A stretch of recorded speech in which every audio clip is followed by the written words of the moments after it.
Tamil Nadu medical education Kilpauk ஒரு இம்பார்ட்டன்டான notification release பண்ணியிருக்காங்க. இந்த நோட்டிபிகேஷனுக்கும் தமிழ்நாடு மெடிக்கல் கவுன்சிலிங் எப்போ வரும் அந்த டேட்டுக்கும் சம்பந்தம் இருக்கு. அதை நம்ம பார்க்கலாம். அந்த நோட்டிபிகேஷன்ல எமினன்ட் ஸ்போர்ட்ஸ் பர்சனாலிட்டி அப்படின்னு யாரெல்லாம் அந்த கேட்டகரியில ஃபில் பண்ணிருக்காங்க அப்படிங்கிற நேம் லிஸ்ட்டை ரிலீஸ் பண்ணிருக்காங்க. 418 ஸ்டூடெண்ட்ஸ் இருக்காங்க. அந்த நேம் லிஸ்ட் கொடுத்திருக்காங்க. இதுல கொடுத்திருக்கிற சீரியல் நம்பர் வந்து ரேங்க் வைஸ் கிடையாது அப்படிங்கறத தெரிஞ்சுக்கோங்க. சும்மா ரேண்டமா 1 2 3 கொடுத்திருக்காங்க. இவங்க பிசிக்கல் வெரிஃபிகேஷனுக்கு வரணும் அப்படிங்கிற முக்கியமான விஷயத்தை சொல்லியிருக்காங்க. பிசிக்கல் வெரிஃபிகேஷனுக்கு வரும்போது என்னென்ன சர்டிபிகேட்ஸ் கொண்டு வரணும் அப்படிங்கறதையும் கிளியரா மென்ஷன் பண்ணிருக்காங்க.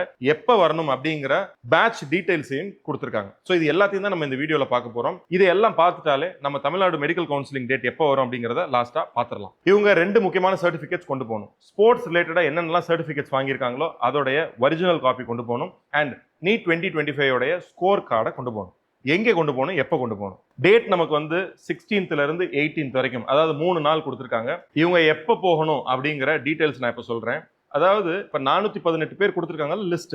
அதுல 1ல இருந்து 70 வரைக்கும் இருக்கிறவங்க 16th அன்னைக்கு டிஎம்இ கீழ்பாக்கு 9 o'clock ரீச் ஆயிருக்கணும். அண்ட் 71ல இருந்து 140 வரைக்கும் இருக்கிறவங்க மத்தியானம் 12:30க்கு டிஎம்இ ரீச் ஆயிருக்கணும். அதே மாதிரி 17th அன்னைக்கு 141ல இருந்து 210 வரைக்கும் காலையில 9 o'clock வந்து டிஎம்இல ரீச் ஆயிருக்கணும்.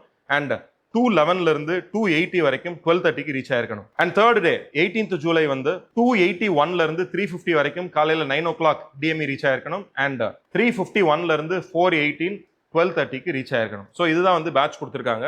இதுல ரொம்ப கிளியரா நமக்கு என்ன தெரியுது அப்படின்னா 16ல இருந்து 18ஆம் தேதி வரைக்கும் எமினன்ட் ஸ்போர்ட்ஸ் பர்சன்ஸை கூப்பிட்டுருக்காங்க அப்படின்னா அதுக்கப்புறம் தான் அவங்களுடைய, அதாவது இந்த 418 பேருடைய ரேங்க் லிஸ்டே ரிலீஸ் ஆகும். இது ரிலீஸ் ஆனதுக்கு அப்புறம் தான் மொத்தமா தமிழ்நாடு கவுன்சிலிங்ல ரேங்க் லிஸ்டே ரிலீஸ் ஆகும். டிராஃப்ட் மெரிட் லிஸ்ட் மித்த ஸ்டேட்ஸ் எல்லாம் விடுறாங்க பாத்தீங்களா, அந்த மாதிரி ரிலீஸ் ஆகுங்கிறது ரொம்ப கிளியராவே தெரியுது. அப்ப 18ஆம் தேதி வரைக்கும் நமக்கு தமிழ்நாடு மெடிக்கல் கவுன்சிலிங்கோட டிராஃப்ட் லிஸ்ட் வெளியே வர போறது இல்ல. பட் நம்ம டிராஃப்ட் லிஸ்ட் வெளியே வர்றதுக்கான ஒரு ஃபர்ஸ்ட் ஸ்டெப்பா இதை நான் பாக்குறேன். அப்ப கூடிய சீக்கிரமே நமக்கு டிராஃப்ட் லிஸ்ட் ரிலீஸ் ஆக போகுது. உங்களுக்கு கனா அகாடமியோட ஃப்ரீ கவுன்சிலிங் கைடன்ஸ் வேணும் அப்படின்னா கீழே இருக்கிற வாட்ஸ்அப் கம்யூனிட்டியில ஜாயின் பண்ணிக்கங்க. இல்ல கீழே இருக்கிற ஃபார்மை ஃபில் பண்ணிக்கங்க. கனா அகாடமியோட எக்ஸ்பர்ட் டீம் உங்களுக்கு கால் பேக் பண்ணுவாங்க. தேங்க்யூ. Happy learning.